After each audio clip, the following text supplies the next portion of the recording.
Welcome back. All right, so prospect time. Let's talk about Cole Sillinger, and I have him being drafted by Calgary because, sure, why not? They're number 12 in the draft order. Sillinger's 6 foot tall, 183 centimeters, 201 pounds or 91 kilos, and he is the son of Mike Sillinger. So he's got the NHL bloodlines there. So all they have to do then is trade for Sam Reinhart. Then they have a Reinhart, they have a Sillinger, and they have a Tkachuk. They're putting together a 1990s team before our very eyes. Right? There you go. So Cole Sillinger's an interesting one. His strengths, teamwork, passing, strength, shooting accuracy, puck handling, acceleration. He's not an overly fast skater. He's average with his skating. Some scouts are not sold on his skating at all. Some see it as a red flag, and others say, it's all right. He's good. He's a good skater. It's overly criticized. So we'll see where scouts for the NHL teams end up on draft day, right? It really comes down to where Calgary has him on the draft sheet and where other teams have him, whether or not he's going to be available at 12 or not. The overall, most likely, the consolidated according to Elite Prospects, 13th. Again, Calgary drafts at 12. Elite Prospects has him at number 12 on their personal list. TSN Bob McKenzie has him at 13th. Craig Button has him at 17th. McKean's Hockey, which I downloaded the draft yearbook for.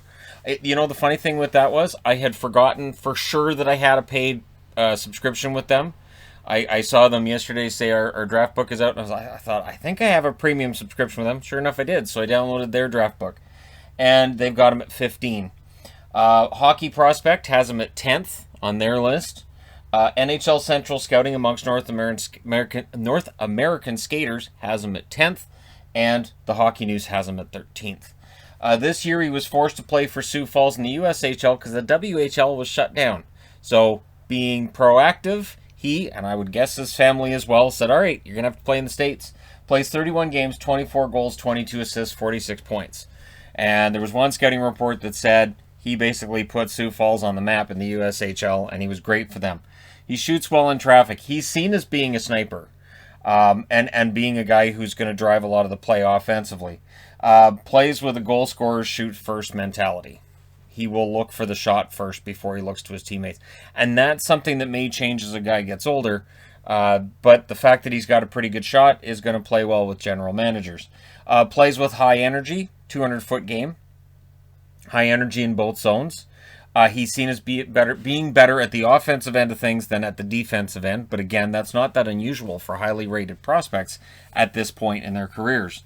And again, average speed, he does have to watch turnovers. There was one game that was scouted where there were a couple of turnovers that he was responsible for. He is perfectly willing to come back and cover for those. He doesn't just throw his hands in the air and go, well, I turned that over, I'm going to the bench. He will try to make up for it. And he likely needs to be a bit stronger on his skates, harder to knock off the puck. He's a very strong player.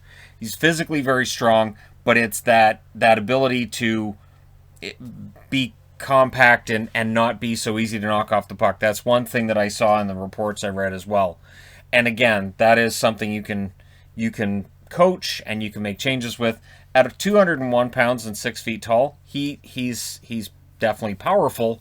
And so it's a matter of, maybe he needs to add a few pounds, but it's likely going to be just changing his style a little bit and just being a little bit tougher to play against. He's very likely to become a solid two-way center in the NHL, which with the last name Sillinger, story checks out. Mike Sillinger was a hard worker. He's also known for being traded a ton, but there was always somebody willing to pay for his services. There was always somebody willing to trade for him. So while you can look and say, well, you got traded a bunch, yes, and there was always teams lined up to acquire Mike Sillinger at a trade deadline if they needed to. And there is a video on Mike Sillinger on the channel as well. I know I did that a long time ago.